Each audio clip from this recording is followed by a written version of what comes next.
Bonjour et bienvenue sur Anglais Cours Club. Aujourd'hui, nous allons voir trois expressions, trois mots qui sont très courants en anglais, mais surtout dans l'anglais familier parlé. Et ces expressions, c'est donc wanna, gonna et gotta.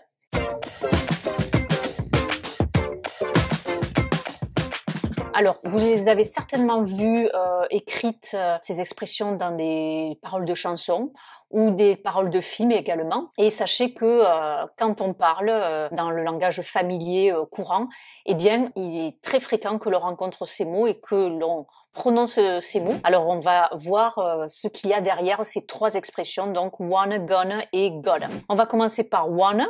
Donc, on écrit W-A-2-N-A. On le prononce wanna. À la fin, vous avez le fameux son schwa et pas le son A. Hein.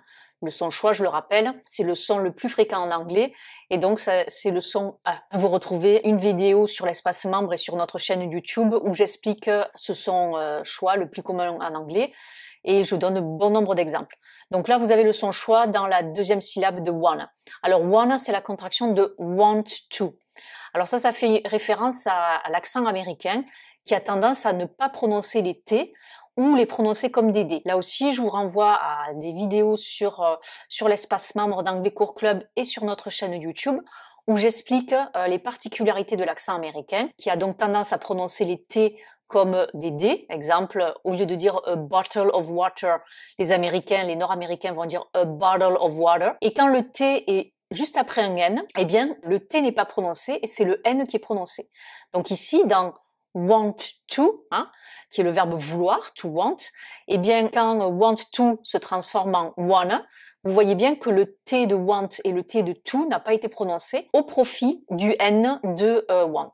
Donc, je vais vous donner des exemples de phrases avec wanna. Donc, I wanna see you. Eh bien, c'est tout simplement la contraction de I want to see you. Ce qui veut dire je veux te voir ou je veux vous voir. You wanna travel.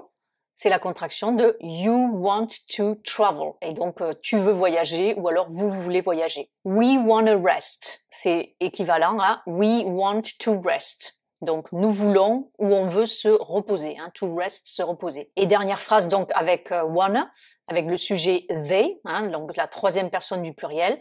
They wanna go home.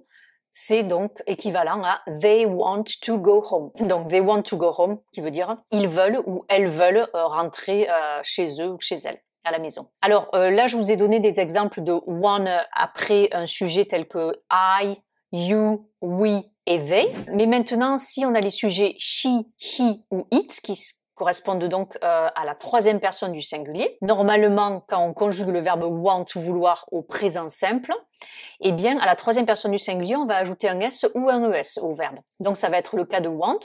Et pour dire elle veut faire quelque chose au présent simple, on va dire she wants to do something. Donc, vous voyez, on met le S. Alors, normalement, la contraction de wants to, ce n'est pas wanna, comme on l'a vu précédemment, mais c'est plutôt wants to. Donc, exemple, she wants to see us. She wants to see us. Ça correspond à she wants to see us. Elle veut nous voir. He wants to invite her. C'est égal à he wants to invite her. Il veut l'inviter. It wants to eat its bone. Donc, ça équivaut à it wants to eat its bone. Donc it là, ça remplace en l'occurrence un animal, un chien par exemple, puisque c'est le pronom sujet neutre singulier, et donc ça veut dire it wants to eat its bone ou alors it wants to eat its bone. Il veut manger son os. It's là, its étant l'adjectif possessif qui correspond au pronom sujet it. Donc voilà les caractéristiques de wanna. Donc c'est quand même le plus courant, wanna qui remplace donc want to. Maintenant, voyons gonna, qu'on écrit G-O-2-N-E-A. Là aussi, vous avez le son schwa en deuxième syllabe et parfois même, selon les accents, en première syllabe aussi. Gonna. C'est la contraction de going to. Donc le verbe go, vous le connaissez, ça veut dire aller. Et going to, ça correspond à ce qu'on appelle le futur proche. Exemple, je vais travailler. En français, ça c'est le futur proche. Et donc en anglais, ça va donner I'm going to work. Donc quand vous avez gonna, donc à la fois quand vous entendez des anglophones parler dans des paroles de films ou de chansons, eh bien ça correspond à going to. Exemple, I'm gonna read your book. C'est la même chose que I'm going to read your book. Donc, je vais lire ton livre ou votre livre. You're gonna pass the exam. Ça veut dire you're going to pass the exam.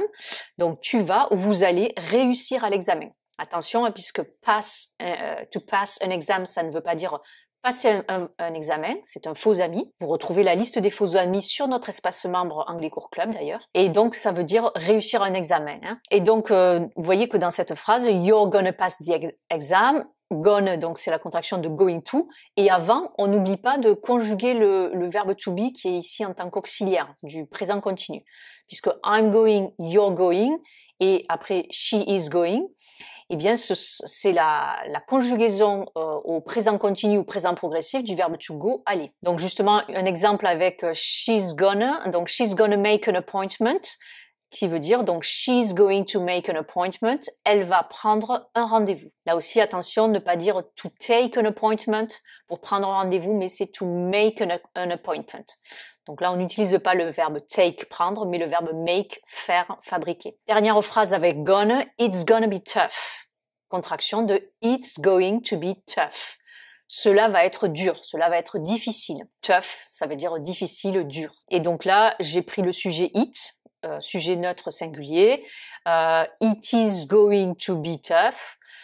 Donc, it's gonna be tough. Hein, en contraction. Maintenant, voyons la troisième contraction assez courante, qui est gotta, qu'on écrit G-O-T-A.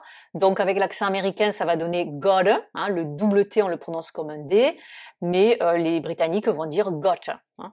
Alors ça, c'est l'expression de l'obligation. Hein. L'obligation, en anglais, on a au moins trois façons de l'exprimer, soit avec le modal must, exemple I must work, hein, je dois travailler, soit avec have to ou has to, hein, I have to work, she has to work, je dois travailler, elle doit travailler, soit éventuellement avec need, I need to work, j'ai besoin de travailler ou je dois travailler.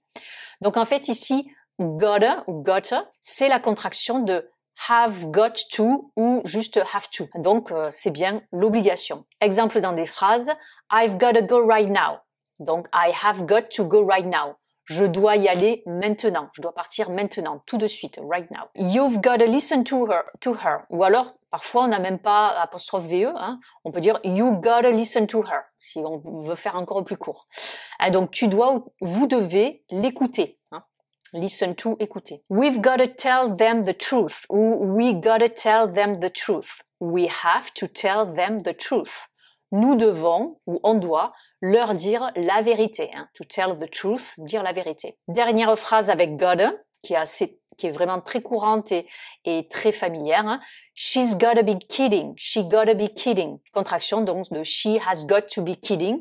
To be kidding, ça veut dire faire une blague. Et donc, elle doit être en train de rigoler, elle doit être en train de blaguer. Hein. Elle se moque un peu de nous. Voilà, c'est un peu le sens de cette phrase. Voilà, j'espère que cette vidéo et la leçon que vous retrouverez aussi sur l'espace membre d'Anglais Cours Club sur le sujet vous aura aidé à y voir un peu plus clair entre ces trois expressions qui sont encore une fois très courantes dans l'anglais familier parlé, que vous retrouvez dans les conversations du quotidien, sur les paroles de films et également les paroles de chansons. Donc wanna, je répète, hein, c'est la contraction de want to, donc vouloir, la volonté. Gonna, la contraction de going to, donc le futur proche, aller faire quelque chose. Et gotta, l'expression de l'obligation. Sur ce, je vous dis à très bientôt sur Anglais Cours Club pour de nouvelles aventures. See you pretty soon for new adventures on Anglais Cours Club. Bye bye and take care.